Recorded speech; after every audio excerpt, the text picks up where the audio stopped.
But if I could simplify, the goal is this, and that is... Yeah, all right. First...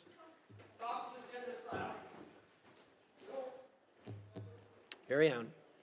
The goal is to drive power and action in our agency to the regional bureaus and to our embassies on everything we do. We want our foreign policy to be holistic. That means that in a world where you need to conduct real foreign policy in a mature and structured way, there are ways you're going to have to balance all these.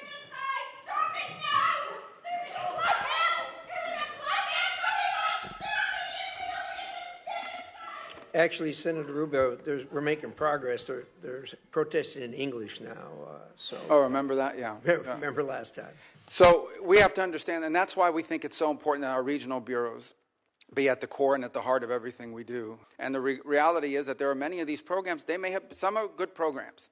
Some make all the sense in the world, and we wanted to pursue those programs. Some of these programs make all the sense in the world, But I want to move to Ukraine because we heard the conversation that the president had with Vladimir Putin, the phone conversation where Putin didn't agree to any meaningful negotiation that would end this war in Ukraine. As President Trump has admitted, Vladimir Putin is taking him for a ride. Now, we have a bipartisan bill in the Senate that's led by Lindsey Graham. It has 80 sponsors. I understand that the House members are ready to take this up on a discharge petition if we pass it out of the Senate. How much longer until we rein Putin in? And are you prepared to support that sanctions bill that Graham and Blumenthal and 78 other members of the Senate support? Well, let me answer your last question first, and that is about the bill. We obviously can't control what Congress does, and we've told the Russians this. Not now, 6-8 weeks ago. I believe, Senator Shaheen, you were involved in a conversation that made it clear to the Russians what would happen if there was no progress made. And that's been repeated multiple times. I would also make this point, and it's important. Every single sanction, not one sanction has been lifted on the Russians. Every single sanction that was in place under the previous administration remains in place. So this idea we've given up leverage, well, we have the same leverage today that we had under the previous administration. Well, Mr. Secretary, I would argue that the leverage that we've given up is taking NATO membership off the table, taking away a commitment to continue to help the Ukrainians with intelligence sharing and with military equipment and arms that they need to help fight this war. Well, that continues. There was a pause for 1 week. All of that was restarted. That was intelligence sharing, though, but it doesn't cover the equipment and arms. Oh, absolutely. That program has not been rescinded. They continue to receive armaments from the United States. And we continue to fund what the Ukrainians need as the president, and are you prepared to pass another supplemental bill to support them? Well, that's a different decision. That's a different question. That's not up for me to decide. The White House would have to make a determination about whether to come to Congress for a supplemental. But everything that's been approved and congressionally appropriated is ongoing. In fact, to the extent that the Ukrainians have asked for anything additional, what they've asked for is air defenses, Patriot units, which frankly we don't have. But we are working closely with our NATO allies. There are NATO allies that do have some batteries of Patriot missiles that they could provide or transfer over to the Ukrainians to defend, for example, the airspace of Kyiv and other places. And we've been encouraging in that front and working alongside our partners there to get deliveries of some of these systems. As you can imagine, none of these countries want to give up their Patriot systems either. But we can't make them fast enough, and part of the challenge we have in Ukraine is that munitions are being expended substantially faster than the ability of the broader West, not just us, but the West, to produce them.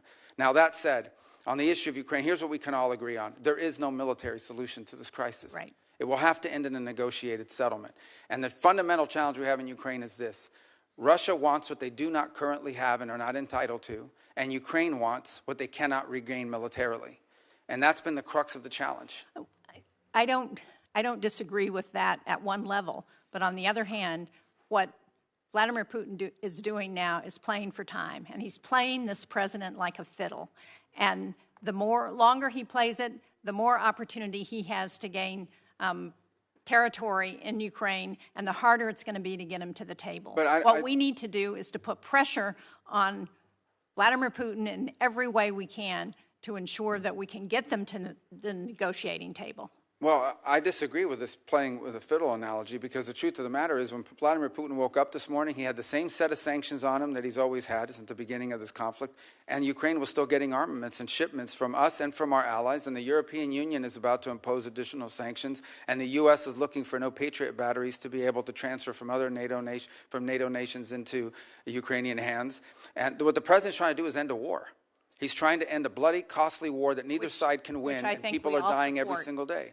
And so, but this notion that I don't, what has Putin gained throughout this? He hasn't gotten a single concession. He hasn't gotten a single sanction lifted. And the more time he gets without additional pressure on Russia, the more incentive he's got to continue to gain territory and continue to play for time. But I want to just get to a final question because my time is running out, and that is, I recently wrote a letter to you about the issuance of executive orders on thousands of Afghan allies.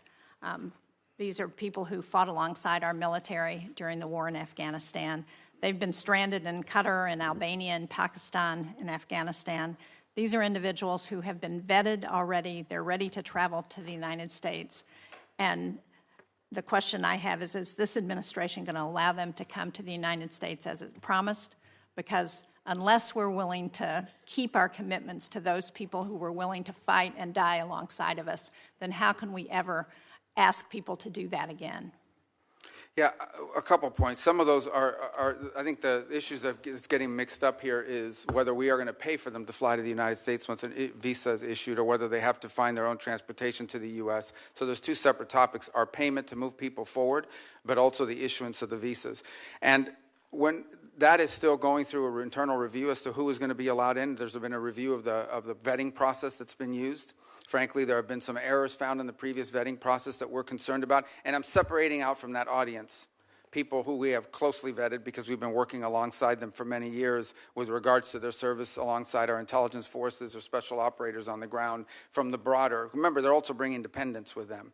And so there were some concerns early on about freezing or slowing down this program until we could determine whether we were properly vetting people to come towards the United States. And that process is ongoing, and I think we'll have more concrete answers for you, which I know is not satisfactory at this moment, but we've obviously had a lot going on. But this is something that we've heard a lot from both our DoD partners and others in the intelligence community, and we're working to make progress on that.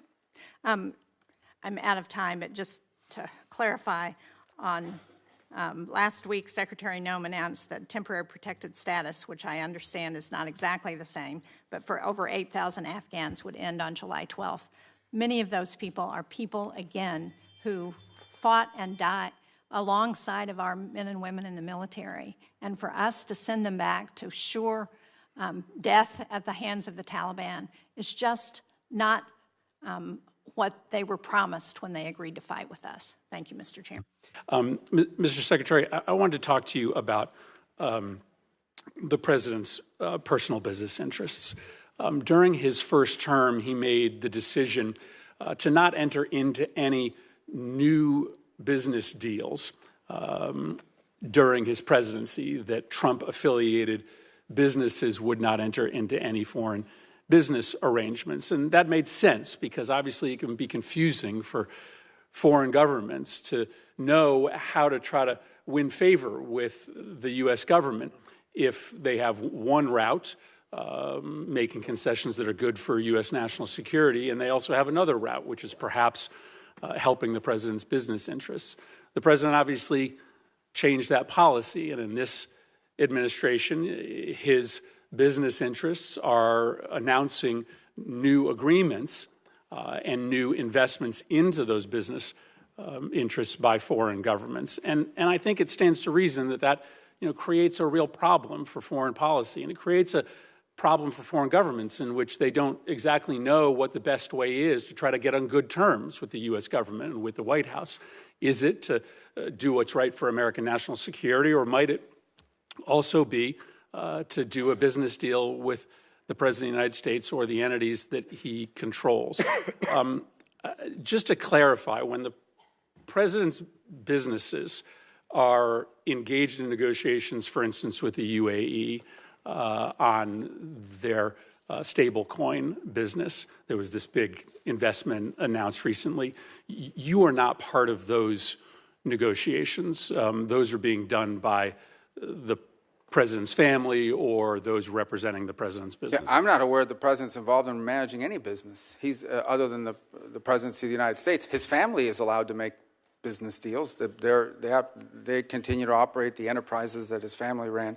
I also don't accept the notion that these deals, for example, in Saudi Arabia or the UAE or Qatar, had anything to do with the president. For example, the Qatar bought $200 billion worth of airplanes from Boeing. The president's not as far as I know, not a shareholder, certainly doesn't own Boeing. So the overwhelming, if you look at the deals that were structured, they were involved in investments in the United States. That's the deals he signed, and or investments in, for example, the UAE or Saudi Arabia involving artificial intelligence. UAE did announce a massive investment in World Liberty Financial, and World Liberty Financial is controlled by the president. And the president does actively engage in these businesses. He uses his social media to market the businesses that are being run by his family. I mean, just go on to his social media feed and you will see him marketing his meme coins. So that is the president of the United States. That is not his son's doing. But that, just to be clear, that was not part of this.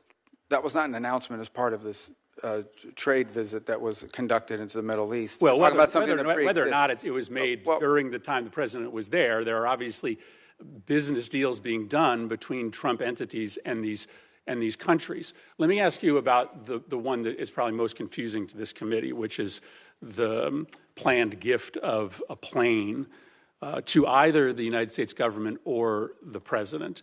Is it your understanding that this luxury plane that Qatar has offered the president, and the president has announced he is willing to accept, is a gift to the United States government?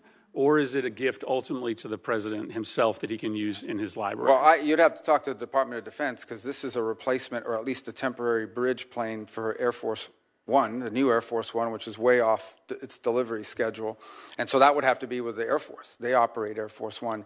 My understanding of it basically has been from the very beginning that this is a plane that was identified after talking to Boeing about what other planes around the world would fit the bill that are out there that could be used now. They identified the ones the Qataris had as an opportunity for one, and as a result, or the UAE had that as opportunity for one, and that's how that deal was. And it's not your understanding that the plane ultimately will belong to the president or to the president's library after. Well, I'm not involved at that level of it. I've never heard that before. What I've heard is that plane will replace Air Force One, which is an Air Force plane. Let me ask you about the dinner that's happening this Thursday night. The president has offered access to him to the 200 top purchasers of his meme coin. Reports are that maybe about half or more of those individuals who will be meeting with him, many in a VIP reception, are foreigners. Do you have a list of those foreign individuals who will be meeting with the president? I don't. I don't know anything about. I didn't even know there was a dinner on Thursday night, so I'm not sure what you're referring to. So you don't know whether any of the foreign individuals who are going to be meeting with the president this Thursday night, for instance, are on our list of sanctioned individuals, or whether any of those individuals have connections to, let's say, terrorist organizations abroad? Well, I think if they had terrorist links, the Department of Homeland Security probably would not have allowed them into the country. But I don't even know there is a dinner on Thursday. You're asking me about something I don't know about. Well, but listen, this is a dinner that the president is having.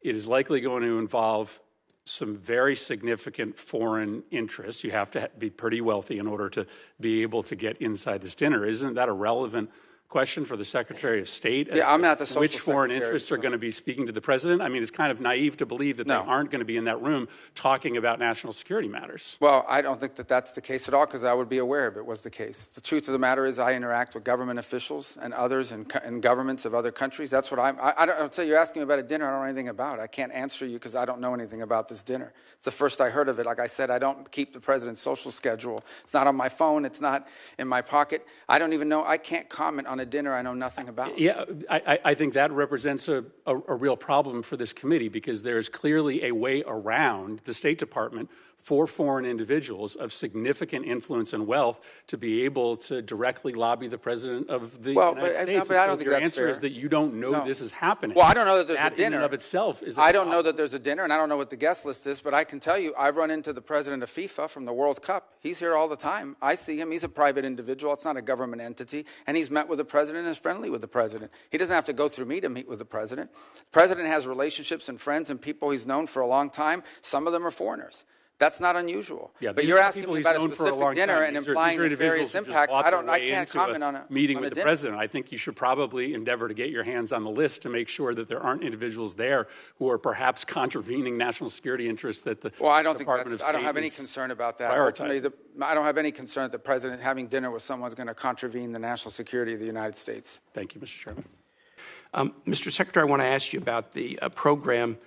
It's the United States Refugee Assistance Program, and this is a program that state is the manager of, but together with other cabinet secretariats, DHS and HHS, state plays the lead management role, and it is how to manage the U.S. refugee assistance programs in tandem with contractors who help the United States on that. By an executive order on the first day of his presidency, President Trump paused all refugee programs and has canceled contracts to the agencies like the U.S. Catholic Church or Lutheran Refugee Services or HIAS or Church World Services who've been resettling refugees. Those programs are paused. There's litigation about it, but as far as I know, the United States is not, or the administration has not withdrawn the executive order. So there's essentially from this administration no refugee programs for anyone except. In early February, the president announced a special refugee program for Afrikaner farmers, justified, A, by some concerns about South African foreign policy, but B, a claim that these were persecuted individuals. So right now, the U.S. refugee program allows a special program for Afrikaner farmers, the first group of whom arrived at Dulles Airport in Virginia not long ago, while shutting off the refugee program for everyone else. Do you think Afrikaner farmers are the most persecuted group in the world? I think those 49 people that came certainly felt they were persecuted, and they've passed every sort of check mark that had to be checked off in terms of meeting the requirements for that. They live in a country where farms are taken and land is taken on a racial basis. Okay. Do you think they're more persecuted than Uyghurs or Rohingyas, or more persecuted than political dissidents in Cuba or Venezuela or Nicaragua, or more persecuted than those who would be threatened should they be returned to Afghanistan by violence by the Taliban? Well, the problem we face there is the volume problem, okay? If you look at all the persecuted people of the world, it's millions of people. They can't all come here. And we had refugee programs that were acting as a magnet for why people to come here. prioritize Afrikaner farmers? Well, because it's a small subset, it's a new issue, and the president identified it as a problem and wanted to use it as an example. But that's different from having these refugee programs that were basically spending money to put people up in communities and accommodate them, and it was acting as a magnet. Millions of people entered this country illegally, and today the border is sealed. Let me challenge you, and I'm just going to say for the public, if you want to understand about the, quote, persecution of Afrikaner farmers, go look at the composition of the South African government. Since July of 2024, there's a government of national unity, and the opposition party to the ANC, the Afrikaner Party, the Democracy Alliance, is part of the governing coalition. They joined the governing coalition a year ago, and the leader of that party was given the remit of Agriculture Minister, John Steenhuisen. He is the leader of the former Afrikaner Party, still widely representing Afrikaners. He is the Minister of Agriculture in South Africa right now.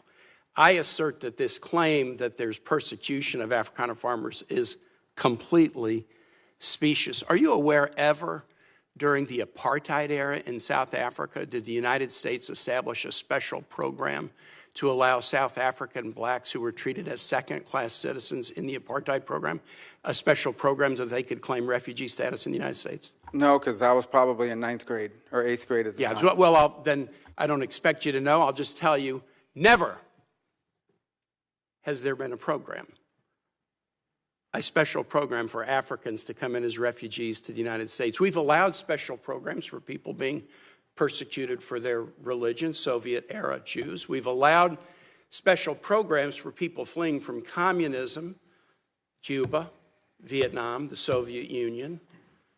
We've never allowed a special program to allow Africans into the United States in an expedited refugee status until now. Afrikaner farmers living in a nation governed by a government of national unity that includes the main Afrikaner Party. And actually, an even more right-wing Afrikaner Party is also included in the coalition government. Now, would you agree with me, Mr. Secretary, that if we're interpreting the statutory phrase, a well-justified fear of persecution, we should try to do that in an even-handed way? I think we should try to do that in the interest of the national security of the United States. So okay, I agree with you too. We should. Should we try to do it in an even-handed way? So, for example, should we say, if you're persecuted on the grounds of your religion, we'll let you in if you're a Christian, but not if you're a Muslim? I think that the United States has a right to allow into this country and prioritize allowance of who they want to allow to come in. But I'm going to ask you, what? Yeah. So a well-justified fear of persecution. Yeah, they thought that their farms were being burned down and they would be killed. I think that's a pretty. It says you are entitled to entrance as a refugee if you demonstrate a well-justified fear of persecution. No, you're not entitled. So can you have a different standard based upon the color of somebody's skin? Would that be acceptable? Well, I'm not the one arguing that. Apparently you are, because you don't like the fact that they're white, and that's why they're coming. I'm just asking you to say that would be unacceptable. Well, no, that I would say that the United States, a very easy thing the United States has a right to pick and choose who they allow into the United States. Even based on the color of somebody's skin. You're the one that's talking about the color of their skin, not me. These you're are people whose farms were being burned down and they were killed because of the color of their skin. Well,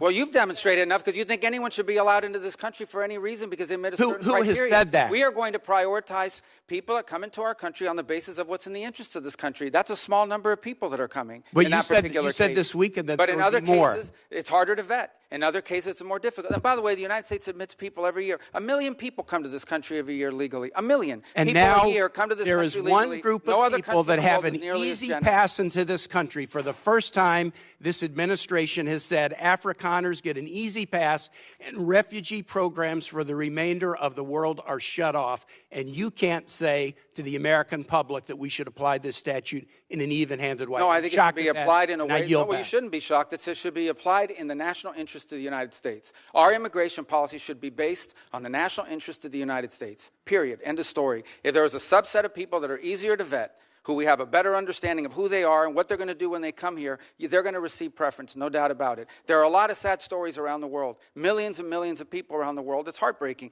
We cannot assume millions and millions of people around the world. No country can.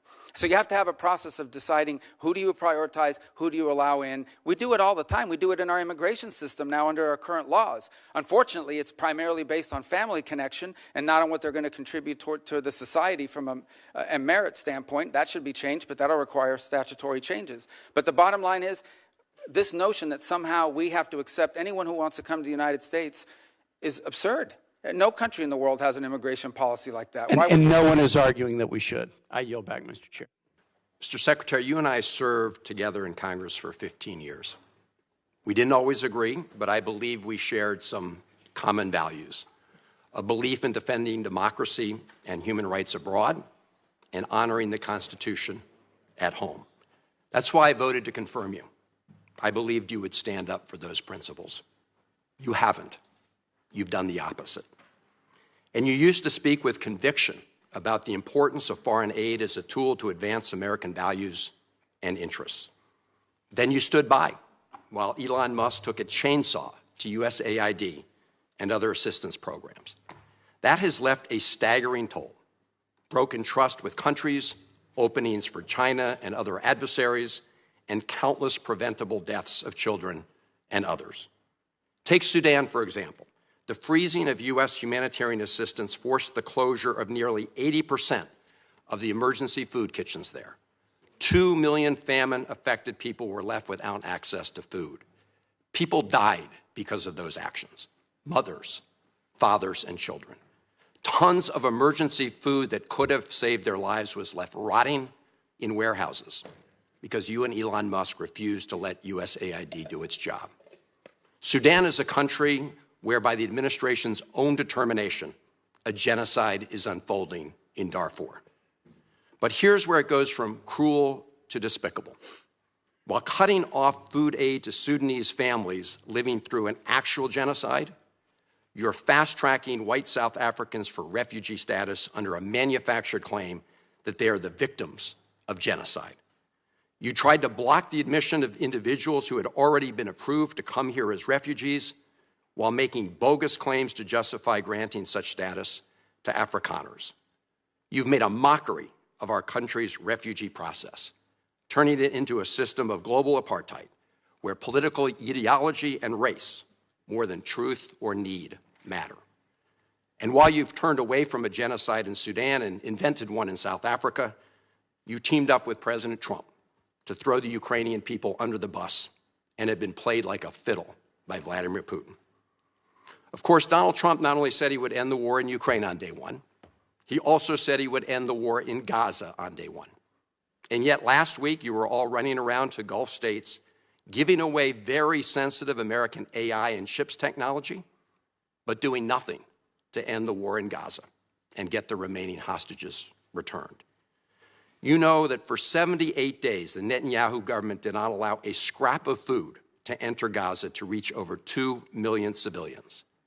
57 children have died from malnutrition so far, and more than 14,000 children are in imminent danger of dying of starvation. As Cindy McCain said last week, and I quote, "Families in Gaza are starving while the food they need is sitting at the border." That is a gross violation of both U.S. and international law. What did you do? Nothing. Not once did you publicly call upon the Netanyahu government to end the blockade. Fortunately, other countries spoke out, and now we see a tiny trickle going in. Where have you focused your energy instead, Mr. Secretary?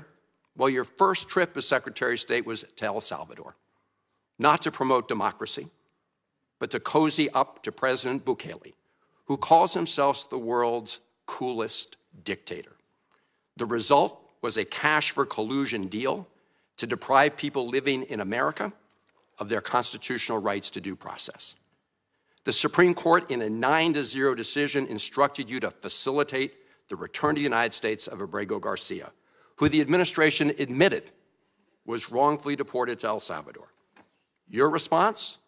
You've openly flouted judicial orders. When asked whether you have been in touch with El Salvador to return Abrego Garcia, you boasted, quote, "I would never tell you that. And you know who else I would never tell? A judge."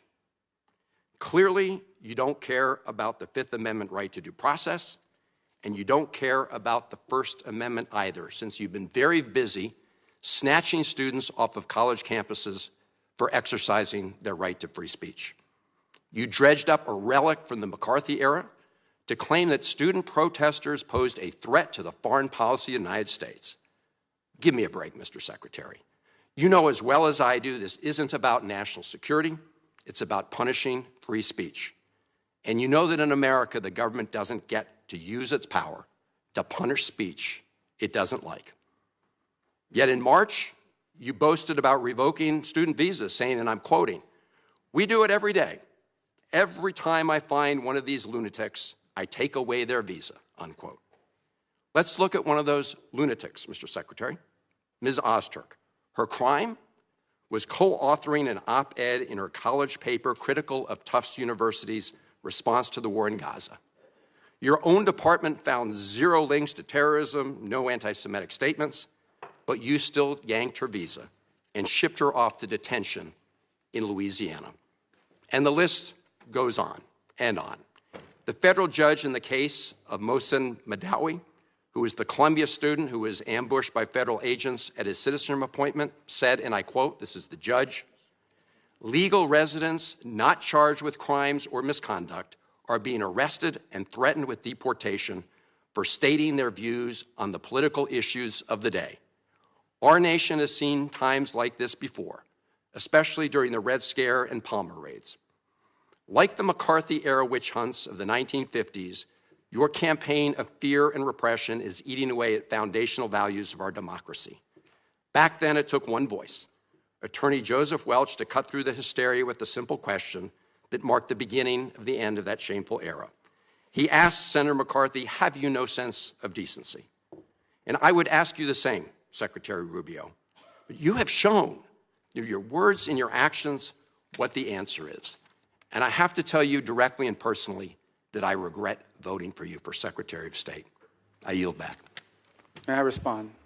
You may sit. Well, first of all, your regret for voting for me confirms I'm doing a good job, based on what I know. Well, that's about just your a record and flippant what you statement, stand Mr. for. Secretary. Can I respond, Mr. Chairman? You may. I didn't ask a Senator, question. please let the Secretary have I'd be the floor. happy to, but then I can respond to his Your response. time's up, Senator, and woefully used, I might add. Well- Your remarks do not represent the view of this committee. Well, Mr. Chairman- Secretary, please. Well, I'd like to. I can't respond to everything he said because much of these are untrue, but I'll go through a few. First of all, I'm actually very proud of the work we've done with USAID. For example, I don't regret cutting $10 million for male circumcisions in Mozambique. I don't know how that makes us stronger and more prosperous as a nation. I raised don't regret Sudan, Mr. psychosocial support services. I raised USAID. Sudan, Mr. Secretary. Can I not respond, Mr. Mozambique. Chairman, or do I? Senator, I'd ask you to suspend. You had 7 straight minutes of I chose to railing on- use my time that way, Mr. Chairman. That's my right to Please use my suspend time that way. Secretary Rubio. Well, I can go on. I mean, there's other things here. We spent $227,000 for Big Cat's YouTube channel from USAID.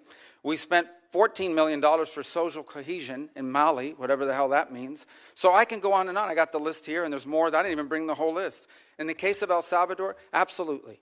Absolutely. We deported gang members, including the one you had a margarita with. And that guy is a human trafficker, and that guy is a gangbanger, and the evidence is going to be clear. In the days to come, Mr. you're going to see Chairman, who you went to look, defend. I'm sorry, Please, Mr. Chairman. Secretary No. Rubio has the floor. Mr. Chairman, he can't make unsubstantiated Senator, comments like that. Secretary Rubio has the floor. You've had Secretary your time. Rubio should take that testimony to the federal court in the Senator, United States because well, he hasn't done it under oath. Here's another point, okay?